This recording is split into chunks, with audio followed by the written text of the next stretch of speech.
I know people like you really love data, but there's also like a lot of people that would make their head really spin. And so what do you say to that? I say, you got to learn. I mean, I don't mean to be rude or anything, but you have to understand what works. If you aren't measuring things, then you are wasting resources. So you have to learn the basics. Are you ready for next level growth in your business? Welcome to the Millionaire Maker Show, where we pull back the curtain on the exact strategies, tools, and mindsets that build million-dollar empires. If you're hungry for more time, more freedom, and a whole lot more impact, you've come to the right place. Buckle up, because we're about to ignite your business journey. Now, here's Lindsay. Hey, everybody. Welcome to this episode of the Millionaire Maker Show. I am so excited for today's episode because a wonderful colleague of mine has agreed to be on the show, and she talks so much about analytics. She talks about how to grow your Instagram account through iterations, and she really understands marketing and how to really do that successfully on Instagram. I can't wait to bring her on. Her name is Antonia Semanskee. She is a college business professor, an entrepreneur who helps coaches and service-based consultants build visibility online. Her data and research-based strategies help her clients stay on the right track to get results. Welcome to the show, Antonia. So excited to have you on today.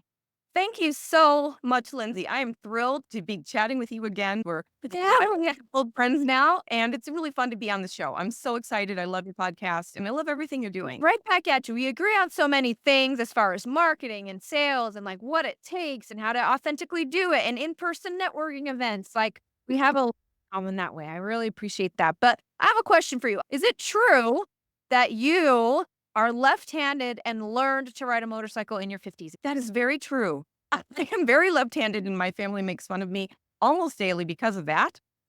And it took me 3 times to get my motorcycle license because I kept failing, but the 3rd time was a charm. I was the leader of the pack in the test and got a straight 100%, and they said, "You were a great example. Thank you so much." And I was like, "Finally, yes." What was your motivation for learning how to ride a motorcycle in your 50s? My husband grew up on bikes. My son and daughter grew up on motocross, and my daughter, when she was at college, she wanted to ride all around the town where she went to school on a motorcycle, just like her dad did, because she went to his alma mater. And so she came home and said, "I would like to get my street license." And I said, "Oh, yay, mother-daughter time. I'll go with you." And we went through this course together, and she passed. There were about 18 people in the class. Only one woman passed, and it was her. I dropped the bike on test 3 and was really embarrassed because I don't like to do things that I'm not prepared for, and I was really scared. But when I came home and failed, and I said, "Lexi, I'm so sorry that I embarrassed you." She goes, "I would have been embarrassed if you didn't try. It's good for you Oh, to, like, try things that you're not sure about, mom." And I was like, "Oh, that's something I learned." that And is so yeah. riding it and finally got it, and now I ride everywhere. And I have a big motorcycle now. I've upgraded twice in the last, like, 6 or 7 years. So, aside of being the leader of the pack in your motorcycle class, what would you say you're known for online, Antonia? I'm known for growing online communities that build authority and credibility and trust by people who are experts in their fields. Okay, now I know, when it comes to Instagram and what I really like about you is you're all about analytics. Does this come from your background of being a college professor? Talk to me about Instagram. Well, it does, because when COVID hit and been doing some consulting, I thought, I need to figure out social media for business, because I looked at it, and I'm not a big fan of Facebook because I don't like putting out content that makes people feel bad about their lives. So I just don't do it. And I thought there's got to be another way to use social media if you want to grow a business and level out that playing field. So I dug into Instagram specifically because it had a ton of data. It has more data analytics available than any other platform. And so I thought, what if you use the platform as a way to build a portfolio of your expertise and knowledge? So that's what I did. And I started, like, with this giant spreadsheet. The day that I opened my account, I had this spreadsheet I created, an Excel spreadsheet with formulas already tabbed in. Every single possible metric that you could put in was in that thing was day of the week, time of day it was posted, how many followers, currently how many new followers you got, and that all of the metrics on all the content had its own column. And so I could calculate different and look at different patterns to see, does the day of the week matter on a post? Is it the format? What are the things that make my content go? And I was really lucky. I was one of the first people to create what they call a list post in 2021, and that got 1 million+ views. It was went viral, and it was a piece of content that went viral because of how valuable it was. And now it's kind of a trend, all the infographics are a thing, but I was one of the first people Right. to do that. And it's, like taking data and sharing it and then measuring what works and what doesn't work to see where the patterns are, where you can repurpose and where you can get that message across, because we know it's repetition. We know that we need to say the same message several different ways. So you can take the same message and you can make a carousel post, and then you can make an infographic, and you can make a reel, and you can also even do a photo with you with a hook that has the same message. And different people consume content different ways. And so some of my followers wouldn't even see my content until I did a 90-day personal reels challenge. And I was seeing people in my comments that I hadn't seen in a long time. So I realized, okay, that's something you need to know. What kinds of people are looking at what kinds of data and tracking the engagement and who's engaging on what. So you could see where your prospects are.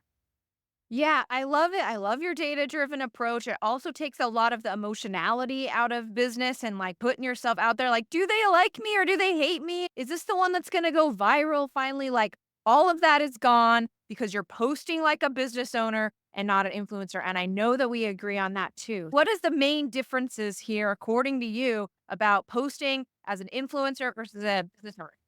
Oh, this is so good. If you're an influencer, the kinds of data that you're tracking are likes, are follows, and probably more if you can get people to your page. So profile visits to see if you can get those influencer deals.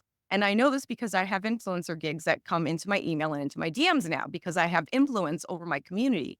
But as a business, you're looking for different kinds of data. So the kind of content you post is different. So for instance, an influencer can post what they're wearing today and maybe a product. And the kind of content they post is about them and about how they're enjoying their life and how they're enjoying the products and all the things. So famous people are really great at that kind of content, and it works for them because they already have a following. They're already famous. People will buy whatever they're selling. So it really doesn't matter what data they're tracking. They just want to sell stuff, and they want to look pretty and look like they're having a great time. If you're a Yeah. business and you're not famous, which you didn't have that problem because you were famous when you started your business. So cool. If you're not famous and no one knows who you are, the way that you level out the playing field is to figure out who you want to talk to, who's your ideal client. And if you have more than one, it's okay, but you have to segment them and they have to have separate messages, maybe even separate Instagram accounts. It depends. And the kind of content that you're putting out there is not about you in any way. So that's what takes the pressure off of you. It's about them. What problems are they having? What challenges are they having? What questions do they have that you can answer and be a resource for them? And when they start to trust that your content works for them and the way that the format is done resonates with them, then that builds trust. And when they need the service that you're selling, you become top of mind because they like you and they trust you already. Yeah, I like that. Can you expand a little bit? I agree with that on the feed for sure. All day long should be about the method that you help and all these tricks. Do you think there is a place in stories for a little bit of personal content? Can you tell me about that? I What know even with a hair cat, I've seen it. you think Clementine? Oh my gosh, the menace, Clementine the menace. She's hanging at the door. Okay, so we know that the goal of post content is to reach people who don't know who you are and might need what you sell.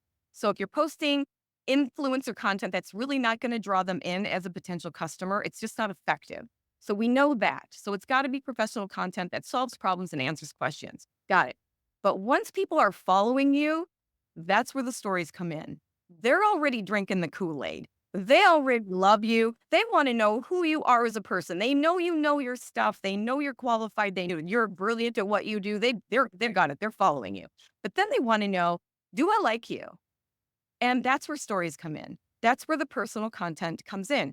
But you still want to have a twist making it about them. So, like when I posted the picture of the video of Clementine the other day, I put a sticker on there that said, "Do you agree with this?" Or "Are you a cat person?" Or like, "Have you seen this crazy cat before?" So that they have a way to respond and put their opinions in so that I'm thinking of them. Like, this isn't just about me showing off my crazy cat. Yes, it's funny, but it got to be more than just that. So there's always a sticker on my stories of some sort that they can interact with.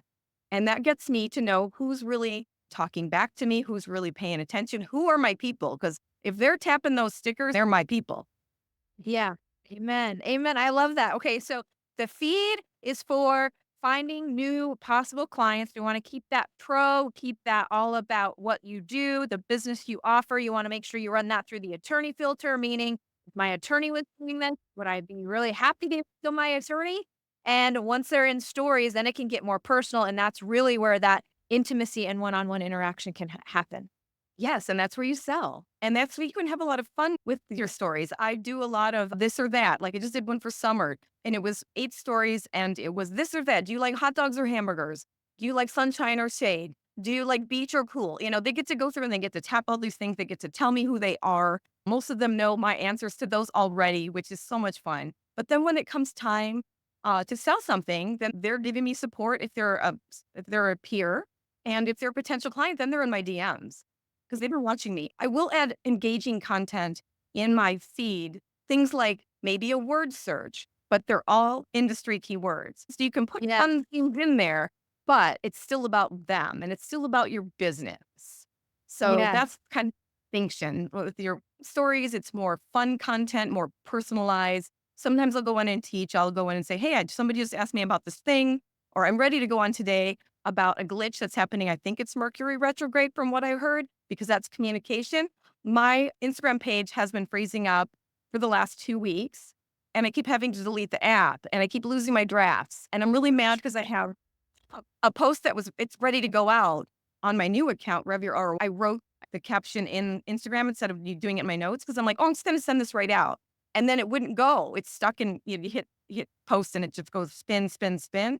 So I'm going to have to delete and lose that content. And I'm like, is anybody else been having this? Is it Mercury retrograde? So that's the kind of stuff like I'll talk Well, about in my stories to go, who else is having this happen? Is it just me? yeah, yeah, exactly. A little more personal while still keeping it about them and about business stuff. Yeah. Yeah, that I like that. Okay, let's go back to analytics. Okay, so you described a little earlier all about the spreadsheets and all the wonderful, amazing things, and I know people like you really love data, but there's also like a lot of people that would make their head really spin. And so, what do you say to that? I say, tough shit. You got to learn.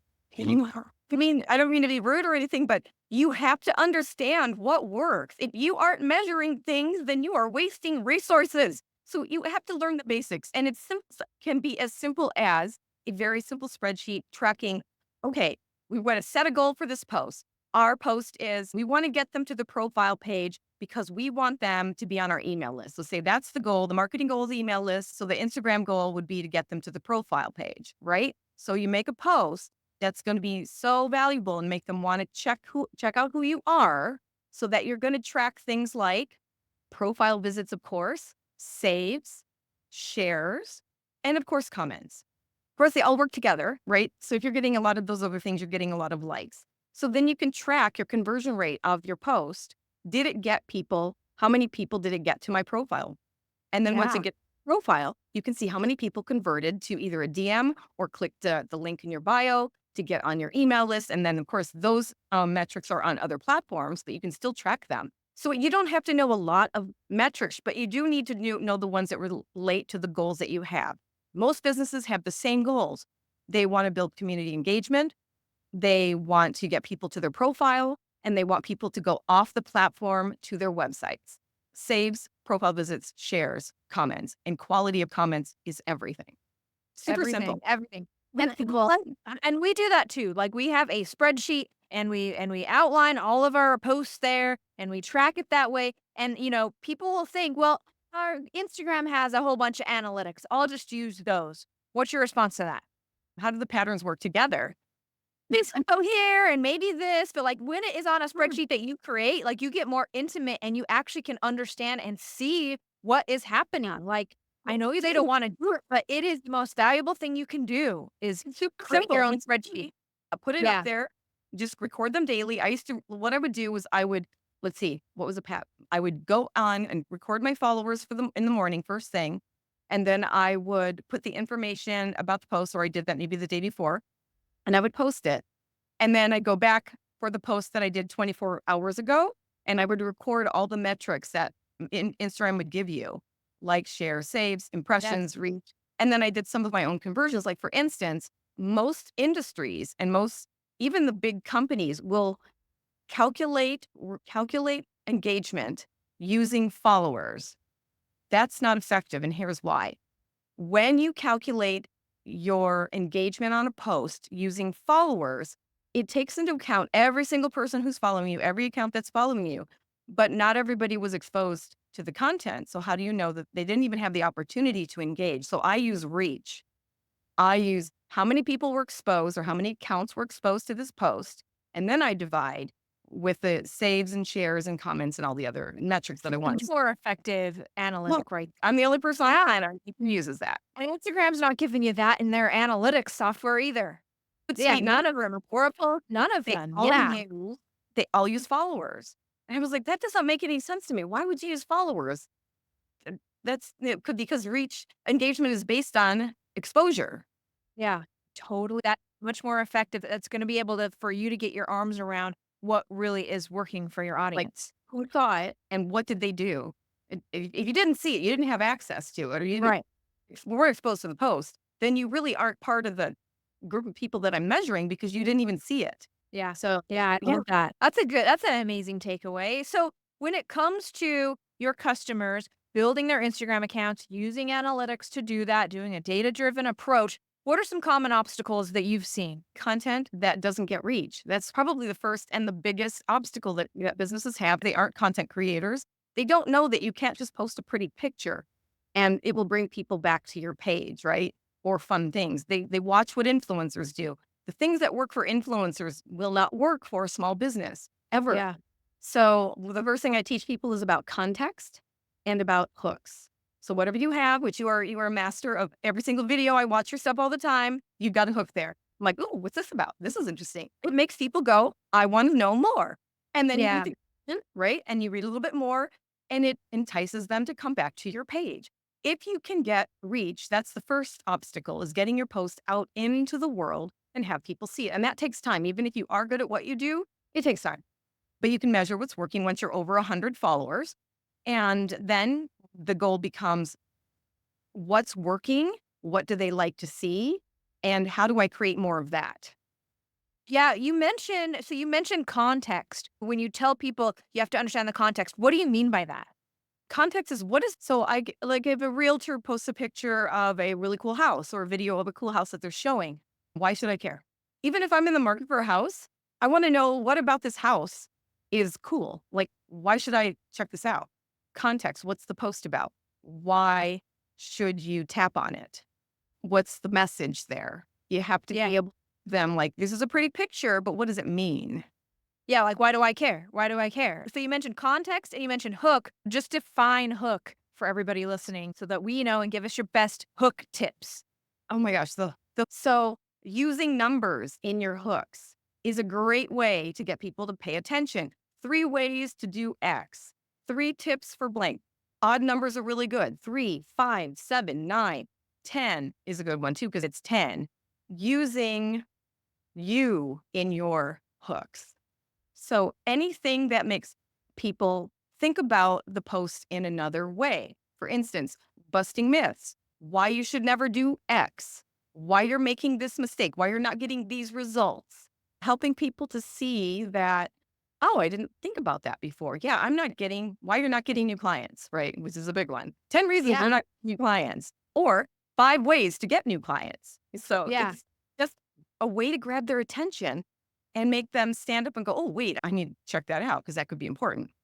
Yeah. Essentially, in this world where we have less than a goldfish kind of attention span, right? You got 6 or 7 words for them to really start paying attention to you. But if you hook them in those 7 words, they'll stay with the post or with the video for the whole time. So you just have to really think about those 7 words. I like the way that you described it there.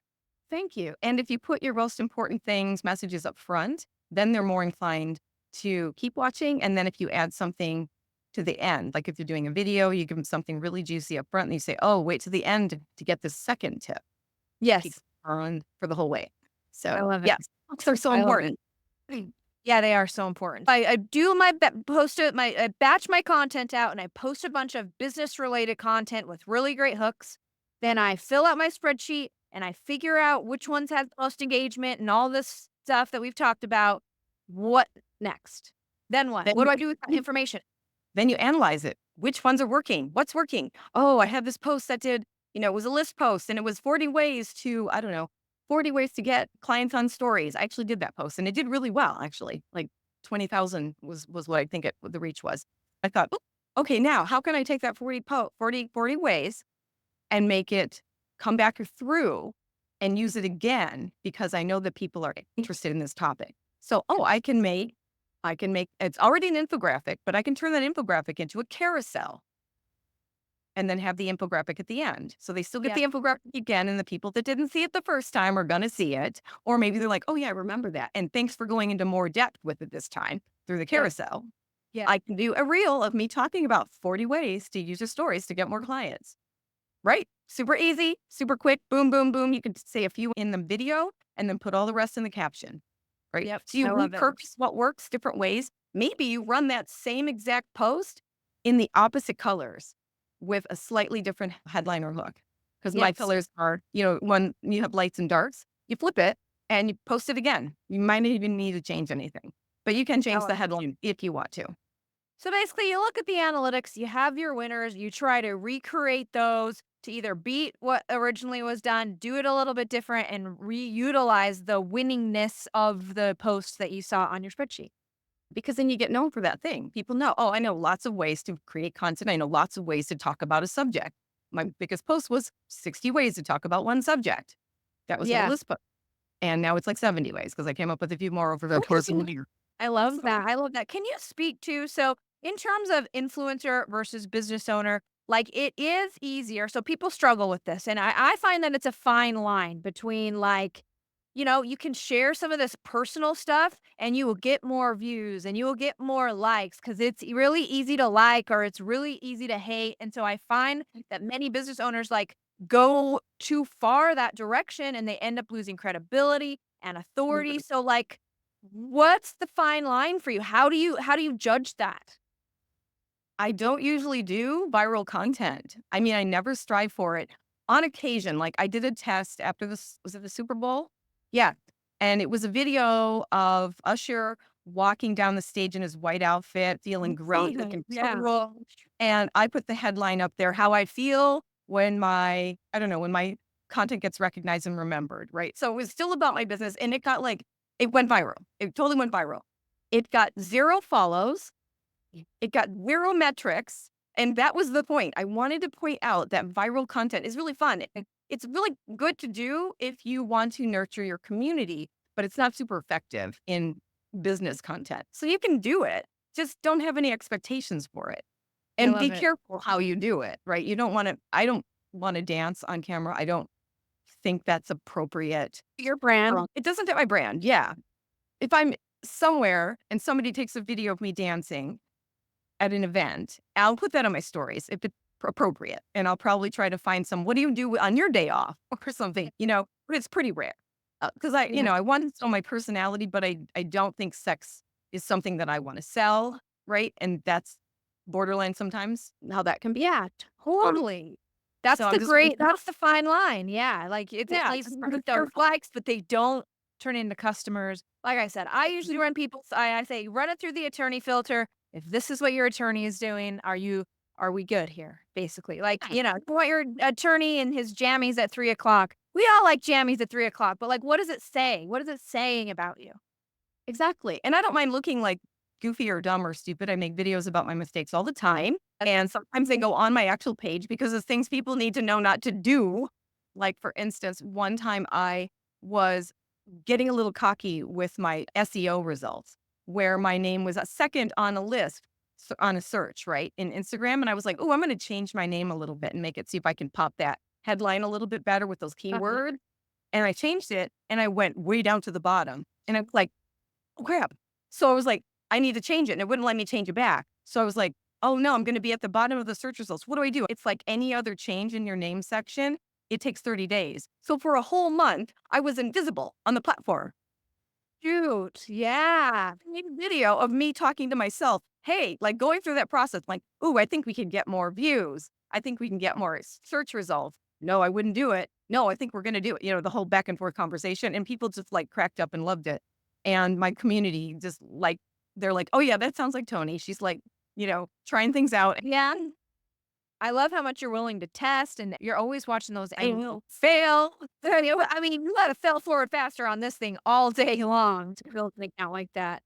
What would you say, business wise, what is something small business owners can be doing every day to nurture and to build their Instagram accounts? Is there something you do every day? Well, when I was growing my account from the beginning, I created a core group of people. And I didn't know you back then, or you would have been one of my people because you are now. A core group of peers, people in my industry that either did what I do, which there aren't too many people that do exactly what I do, or have the same customer base. It was graphic designers, website designers, email marketers, business coaches sometimes, that were people that I either really liked and just wanted to get to know, or they were people in my industry that we could build this kind of like power partnership where it kind of was an organic thing where I would engage with people in their comments specifically and get those conversations going. And I would go to people on their page that I thought were interesting, that maybe made an interesting comment, and I would respond to that comment and have a conversation with that person Yes. on my friend's page. And they were doing that. So we started laughing and saying, hey, we're seeing each other in the halls of And I'd bring more people in and they'd bring more people in. And it grew to about 1,000 people. And that group of 1,000 people were the people that were engaging on my content every day. And I was in their content every day. So I spent a couple hours a day engaging, but it was fun because I liked the people and they were Yeah. so it was fun to hold conversation, and it might not even had anything to do with the content on the page. It just got engagement for the page and like, hey, what did you do this weekend? Oh, I did this. What did you do? Oh, that sounds like fun. Had nothing to do with the post sometimes. It was just engagement. Social media, being social there, Antonia. Yeah. And Yeah. those friends, still my friends today. I still talk to them like at least once a month. I rotate through people and make sure I check in the DMs and, hey, what's going on? Let's hop on a Zoom. And they're all over the world. So those, I love that. that really will build an account, and it builds your business and builds friendships that will help you deal with the loneliness and the isolation of social media marketing. And not only that, it'll help you build a community on Instagram that will even it benefits the algorithms too. All this talking back and forth. Algorithms love it, builds your credibility because there are Yeah. people in your industry that are usually saying, this is amazing. Thank you so much. I never thought of that. This is great information. So Yeah. when my prospects go to my page and they see these comments by these legit accounts that are, usually bigger than me, they're like, okay, she's legit and she knows what she's talking about. I think I can trust her. Now let's see what's in the story, see if I like her. Yeah. Antonia, what do you see as the future of Instagram? So Meta goes through a lot of changes. There's social media platforms come and go. What's your prediction for an AI? Don't forget to include that in your answer. What's your future prediction here for Instagram and getting business on Instagram? Well, they don't have a good reputation because they've been copycats of almost every other platform out there. So I'm going to hold off and see what else is coming. I know that AI is of course the wave of the future, and using it the right way is key. So not using it to create content, because anything that the algorithm that the AI platform pops out is information that's already out in the world. And so in order to stand out, you have to use content that is unique to you. But it is Yeah. really good to use AI. Like for instance, if you're doing a quick story video and you want to pop it out, you can do AI captions now. You can just pop it, super simple, super easy. I believe that Instagram is going nowhere. Threads is a really good way for them to keep the same people that are on Instagram going over to Threads. So they're solidifying their base. But I think AI is going to become a bigger part of what's happening on Instagram, and managing that's going to be the challenge for them. and Yeah. making sure that people aren't mentally harmed with the kind of content that can be created. So, for my final question, Antonia, here you are. You have a successful Instagram account. You're building another really awesome Instagram account. You're really well known in your community. What is one thing you wish you would have known before you started this whole journey?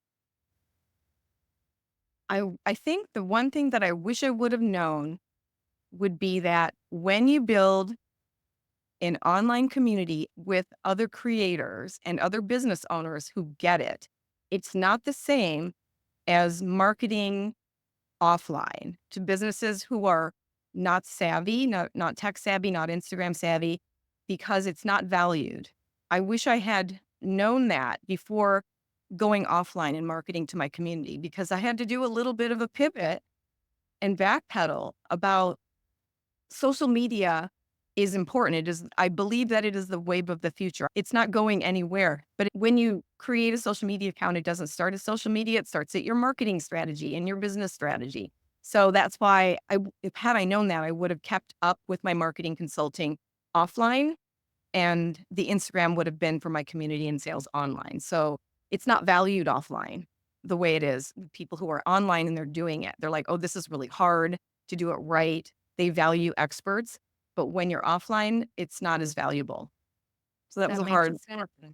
hard That lesson. makes sense. That makes sense. Well, thank you so much. Thank you for sharing all of your insights and expertise. Before I let you go, I'm going to turn the time over to you. Let us know how to find you and anything else you want the audience to know. I'd love for your audience members to know that there is a free guide that I created. It's called 3 Keys to Building Your Online Instagram Account and Getting Clients. You can find it at Instagram.com/crush your social. You can find me at crushyoursocial.com, or you can email me, Antonia@crushyoursocial.com, and I will send you the link for the free guide. And if you have any questions, feel free to reach out to me. Awesome. Thank you so much, Antonia. Always a pleasure to talk to you. Thank you so much. So good to see you. A big thank you to Antonia for coming on the episode and sharing with us her wisdom and insights around how to grow a business-oriented social media account. She is an utmost expert, and I really valued her time here on the show. That's a wrap for today's episode of The Millionaire Maker Show. If you love this episode, don't forget to subscribe, leave a review, and share how you're leveling up your business. Want more? Connect with Lindsay Anderson and get the tools you need to crush your goals at lindsaya.com. Until next time, keep pushing, keep growing, and turn those business dreams into reality.